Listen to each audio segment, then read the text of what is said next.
ಬಾಗಲಕೋಟೆಯಿಂದ ISKCON ಟೆಂಪಲ್ಗೆ ಹೆಂಗೆ ಹೋಗಬೇಕು, ಒಂದಿಂದ ಹೋಗಿ ಹೆಂಗೆ ಬರ್ಬೋದು ಅನ್ನೋದಕ್ಕೆ ನಾ ಈ ವಿಡಿಯೋ ಮಾಡೀನಿ.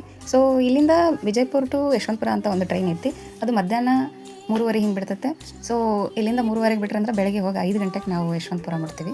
ಟ್ರೈನ್ ಹಿಡಿದು ಒಂದು ಹೋಟೆಲ್ ಮಾಡ್ಕೊಂಡು ರೆಡಿಯಾಗಿ ವಾಪಸ್ ಅಲ್ಲಿಂದ ಮೆಟ್ರೋಗೆ ಹೋಗಿ ಮಹಾಲಕ್ಷ್ಮಿ ಸ್ಟಾಪಿಗೆ ಇಳಿದ್ರಂದ್ರೆ ಇಸ್ಕಾನ್ ಟೆಂಪಲ್ ಭಾಳ ನಿಯರ್ ಆಕೈತಿ.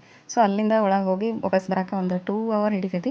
ಸೊ ಇದೇ ನೋಡಿರಿ ಇಸ್ಕಾನ್ ಟೆಂಪಲ್ ಎಷ್ಟು ಚಂದೈತಿ. ನಾವು ಒಳಗೆ ಹೋಗಿದ್ವಿ, ಒಳಗೆ ಕ್ಯಾಮ್ರಾ ಅಲಾವ್ ಇರಲಿಲ್ಲ, ಬಟ್ ಆದ್ರೂ ವಿಡಿಯೋಗೋಸ್ಕರ ಅಂಥೇಳಿ ಒಂದಿಷ್ಟು ಸಣ್ಣ ಸಣ್ಣ ಕ್ಲಿಪ್ಗಳು ಮಾಡ್ಕೊಂಡು ತೊಗೊಂಡ್ಬಂದೆ. ಸೊ ಇದು ಇಸ್ಕಾನ್ ಟೆಂಪಲ್ ಕೃಷ್ಣನ ಮೂರ್ತಿ ನೋಡಿದ್ರಂದ್ರೆ ಕಣ್ಮನ ತೃಪ್ತಿ ಆಗ್ತದೆ, ಹಂಗೆ ಅದಾವೆ. ಸೊ ಅದಾದ್ಮೇಲೆ ನಾವು ಆರತಿ ತೊಗೊಂಡು ಹಾಗೆ ಹೊರಗೆ ಬಂದ್ವಿ. ಹೊರಗೆ ಬಂದು ಅಲ್ಲೆಲ್ಲ ಬುಕ್ಸ್ ಎಲ್ಲ ಇಟ್ಟಿದ್ದಾರೆ. ಅಂದ್ರೆ ಆಲ್ಮೋಸ್ಟ್ ಎಲ್ಲ ಬುಕ್ಸೂ ಕೃಷ್ಣನ ಬಗ್ಗೆನೇ ಇರೋಂಥ ಬುಕ್ಸ್ ಇದಾವೆ. ಸೊ ಅಲ್ಲೆಲ್ಲ ನೋಡ್ಕೊಂಡು ಬಂದು ಒಂದು ಸ್ವಲ್ಪ ನಾವು ಅಲ್ಲಿ ಕೂತ್ಕೊಂಡ್ವಿ. ಅಲ್ಲಿಂದ ಎದ್ದು ಹೊರಗೆ ಬರೋದ್ರಾಗ ಫುಲ್ ಮಳೆ ಹತ್ತಿತ್ತು. ಸೊ ಹಾಗಾಗಿ ಹಂಗೆ ಒಳಗೆ ಹೋಗಿ ಎಲ್ಲ ಪ್ರಸಾದ ತೊಗೋಬೇಕಂತ ಹೋದ್ವಿ. French fries ಕಾಣಿಸಿದ್ದು. ಸೊ ನಮ್ಮ ಹುಡುಗರು ಫ್ರೆಂಚ್ ಫ್ರೈಸ್ ತಿಂತೀನಿ ಅಂದರು. ಹಾಗೆ ಫ್ರೆಂಚ್ ಫ್ರೈಸ್ ತಿಂದ್ವಿ, ಹೊರಗೆ ಬಂದ್ವಿ.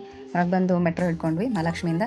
ಅಲ್ಲಿಂದ ಸೀದಾ ಮನೆಗೆ ಹೋಗಿ ಸ್ವಲ್ಪ ರೆಸ್ಟ್ ಮಾಡಿ ವಾಪಸ್ ಮೆಟ್ರೋ ಹಿಡ್ಕೊಂಡು ಯಶವಂತಪುರಕ್ಕೆ ಬಂದ್ವಿ. ಯಶವಂತಪುರದಿಂದ ಮತ್ತೆ ರಾತ್ರಿ 9:00ವರೆಗೆ ಟ್ರೈನ್ ಐತಿ ಬಿಜಾಪುರ. ಸೊ ಆ ಟ್ರೈನ್ ಹಿಡ್ಕೊಂಡು ನಾವು ನಮ್ಮ ಊರಿಗೆ ಬಂದ್ವಿ. ಸೊ ಇದು ಇವತ್ತಿನ ನಮ್ಮ ಜರ್ನಿ. ಸೊ ಇಷ್ಟ ಆಗಿದ್ರೆ ಲೈಕ್, ಶೇರ್ ಆ್ಯಂಡ್ ಕಮೆಂಟ್ ಮಾಡಿ. Thank you so much.